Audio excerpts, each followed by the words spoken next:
standoffish a little bit. But in the learning, I started connecting with African spirituality, and that was something that I wanted to do. I didn't want to be a Negro that was just attracted to Eastern philosophy because of the trendiness of it or the look of it.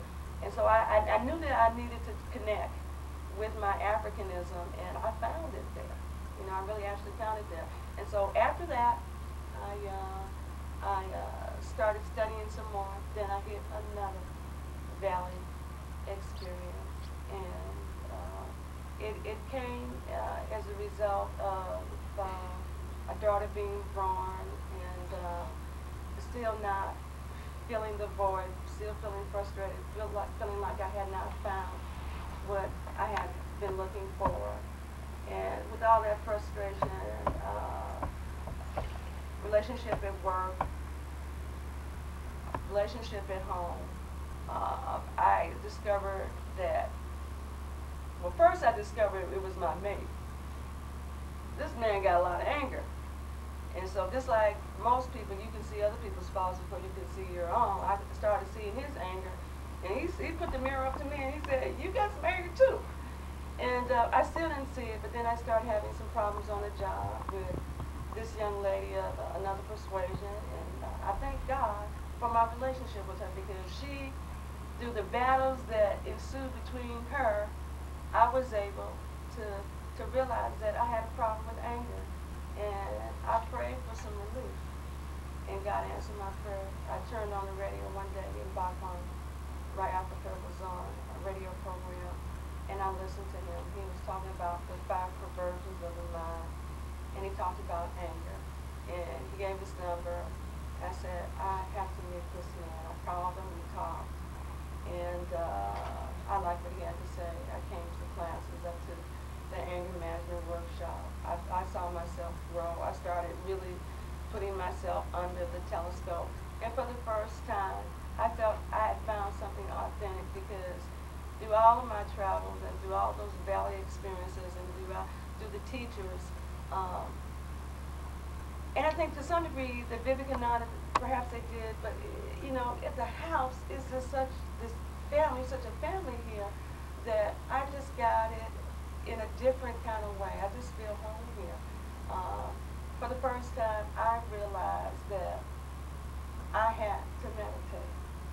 You know, that was the only thing that was going to release me, that was going to bring me liberation. And even though they talked about it at the Vivekananda Center, and even though I could have sought initiation, something else, I held back. Something didn't compel me to do that. And so studied here and decided to seek initiation. And I'm on the path now. And I realized what the real job is to be done. You know, I have to meditate. I know what I have to do. And I know that it's all about purification. You know, it's about getting clear. It's about sadhana. It's about doing homework. And I had never heard teachings like this. You know, it was just mind-blowing. You know, I said to Bruce, out of all of my detours and all of my, the teachers, no one ever talked to me like this. I didn't know zip. I didn't know anything. I really didn't know anything. I thought I knew something. I really didn't know anything. I was not working on myself. I was not working on my lust, on my greed, on my attachment, on my anger. I wasn't working on things. I wasn't trying to purify Pam. I wasn't actively watching my thoughts. I wasn't doing any of that. I was doing all of the stuff that made me look. I thought I was spiritual. I was not spiritual, really.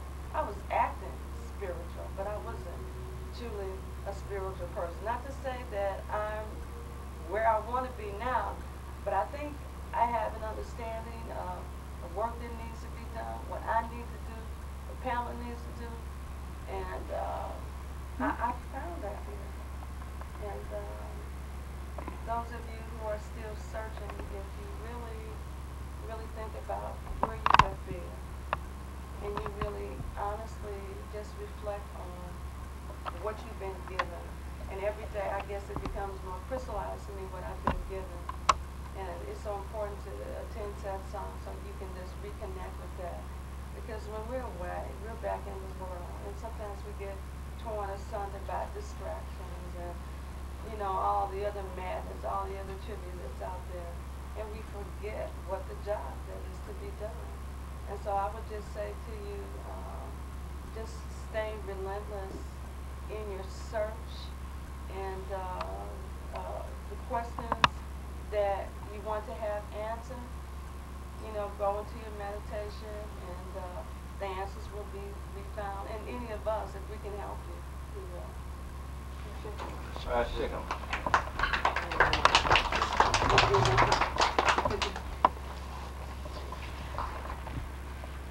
Wow, thank you. And a thought came to me. Recently, my brother-in-law died, and I went to New York, and I was having a conversation with my mother about my sister who was going through whatever she had to go through because he had died, and like Pam said, with that attachment. And I told my mother, I said, I really don't want to be attached like that. And my mother said, well, you're going to be. She said, you're going to be, because that's just the way it is, And so, given the time that we was there, I saw no need for me to go start explaining to her that, no, that's not the way it's going to be. I said, oh, okay. But I realized that I don't have to go through that. And I realized that I don't want to go through. I mean, it was right there in front of my face, because it was like my sister and her husband was attached by crazy glue. I don't know if you ever got crazy glue stuck on your ass. And it was ripped apart. That's the pain that she went through.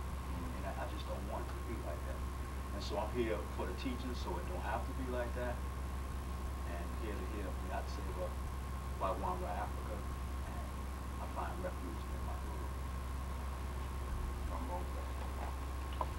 And the topic today, brother? Here you go. The topic today. I don't know why I forgot.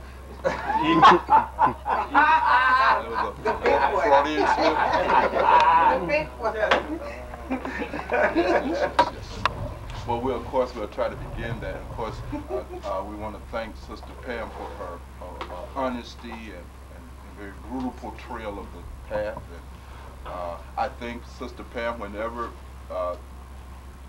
we have a chance to hear somebody speak with such honesty and such authenticity, with no effort to hide or disguise themselves, then it makes us more comfortable, because we are all struggling, aren't we, on the same path. And so the topic today will be ego. As usual, these topics that are being selected are topics that are so big that there's no way to really do adequate justice to them within the scope of a meeting as such. But something has to be said about ego, simply because whenever you enter upon any path, any spiritual tradition, whether it be contemporary or from the past, you will find that essentially the task is to somehow deal with this thing called ego. Maharaji used to always say, all saints say, that the only thing that gets in the way of the attainment of enlightenment is our ego. The whole purpose of meditation, the whole purpose of sadhana, the whole purpose, Pam, of that kind of deep reflection on the negative states of mind, the whole purpose of coming to satsang and studying scriptures, all of these things have one aim and one aim only, is to somehow equip us with the ability to transcend this ego. So when we talk about ego, we're talking about the very heart and soul of the thing that interferes with our spiritual progress. So we will talk a little bit in detail about it today as time permits. And perhaps Aung San next week, I don't know what Satra has planned, but if he has no other topic, maybe we'll pick up where we leave off today. But I'll leave that up to the Sangha, of course. But before we even begin a deeper discussion of the anatomy of ego, we must first begin with some kind of common definition of ego. Because again, this word ego has been used so many different ways over the many years that it becomes now difficult to pinpoint exactly what is meant by the word ego. Very often you see what we mean by ego is not at all what the mystics and the saints mean by ego. And so the word itself is problematic. Just like, for instance, if I say that you can hear the dog barking and you can see the bark peeling off of the tree, I'm using the same word bark, but I'm using it in a context that carries quite a different meaning. You follow me? In the same way, this word ego seems to have been used so many ways and in so many different contexts.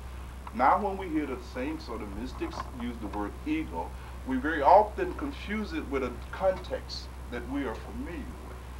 For most of us, those of us who have come from the social sciences and psychology and just ordinary experience in life, we tend to see and understand ego as being somehow our image of ourself.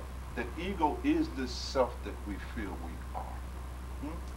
And so we talk about, like, my ego is too big, or my ego is out of control, or your ego is out of control, or you ego tripping, and so forth and so on. The word becomes pretty much synonymous with arrogance, you see, and so forth and so on. This, however, is not exactly the sense in which the word ego is used by the mystics. The word ego, from the perspective of the mystic, is related to this feeling of being separate. So you have to add to ego as being not just the sense of self that you have, who you think you are, but more fundamentally, it is this feeling of being separate, no matter what your image of yourself is. You will find, for instance, this kind of self that we usually confuse with ego, this fundamental feeling of being separate and individuated. This sense of self that we normally mean by the word ego, this self is constantly evolving. Have you noticed? It is constantly changing. So at each stage of the unfoldment of spirit, there is a different sense of self, isn't it? Right? You construct a different image of yourself. But this feeling of being separate remains constant. You see the difference? Right? No matter what your image of yourself has been or will be in the future, what you will find that remains consistent is this sense of being separate.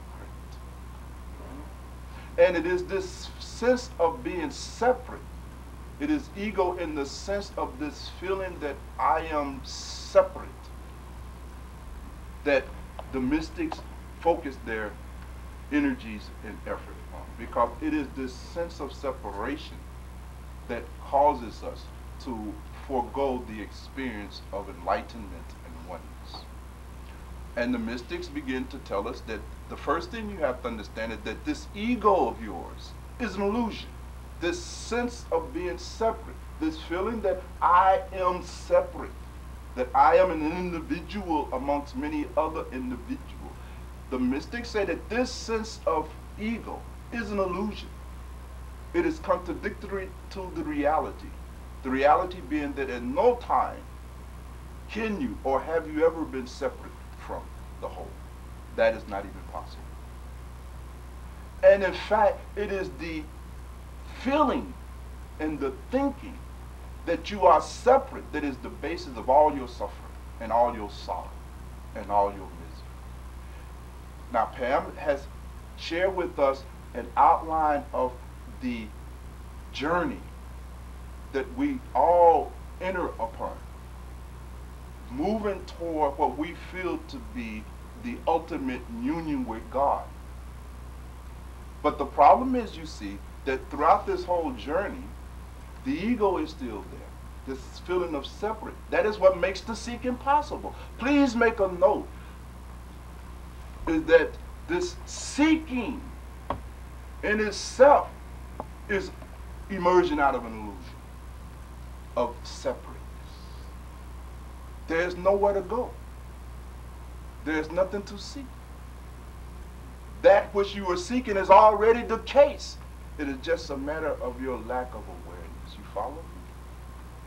You are separate from God, not ontologically speaking. You are separate only because of the illusion of your ego. And hence the pain, the suffering, the misery, the journey, the search. So we have to begin to approach this concept a little differently.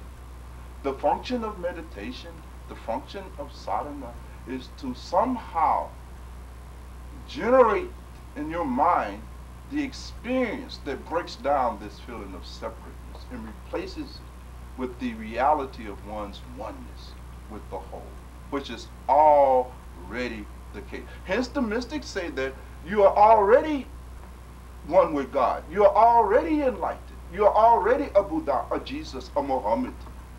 You are already a Ramakrishna. No need to go nowhere. No pilgrimage is required. No sutras, no study of the Holy Scriptures are required. It is already the case. What is required then is the awakening out of this false sense of separation. The ontological piece is already in place. Is that clear? So very often we have a misunderstanding. We think by entering the path that we're going towards God. Well, every direction you move in is God. I am reminded of a beautiful story that comes out of the Islamic tradition, a story told about Kabir, a great Indian mystic, many who believe was probably the greatest Muslim mystic that came out of India, on way up to Hajj, going on pilgrimages and things of that, the Muslims moving, and he happened to be caught up in that crowd, Brother Atkinson. And at night you see, if you know the Muslims, it's considered a great blasphemy to point your feet in the direction of Mecca. So this Kabir, what did he do? Of course, he pointed his feet in the direction of Mecca. The idea was to create a situation where he could share an insight with these pilgrims about this whole business of their relationship with the Supreme Being. And so naturally the mullah immediately approached Kabir and said, Kabir, you see what I'm saying? How dare you? They, naturally they drew their swords on Saab. Now they're ready to punish this man according to, the tradition. And Kabir said, okay, no problem. You can punish me, kill me, whatever your scriptures call for. But he said, I only ask one thing before you do that. And they said, fine. After all, they're civilized. We'll grant you a last request before we behead you. And Kabir said, now can you tell me what direction I should point my feet where they will not be pointing toward God? There is no direction. In some sense, we're like that. There is no place in existence where there is not this thing that you call God. And so the whole purpose then of these paths and of the teachings and the instructions and the meditation is to come to this realization that there is nowhere to go. There is nothing to seek. There is nothing to find. It is already the case. Now, so keep that in mind as we discuss this subject. Let's turn our attention, however, to this other part of the thing that we mean when we talk about ego. When we talk about this self, this image that we have created of ourself. Because again, this becomes the other part of the barrier. Because we are clinging to this image that we have created of ourselves.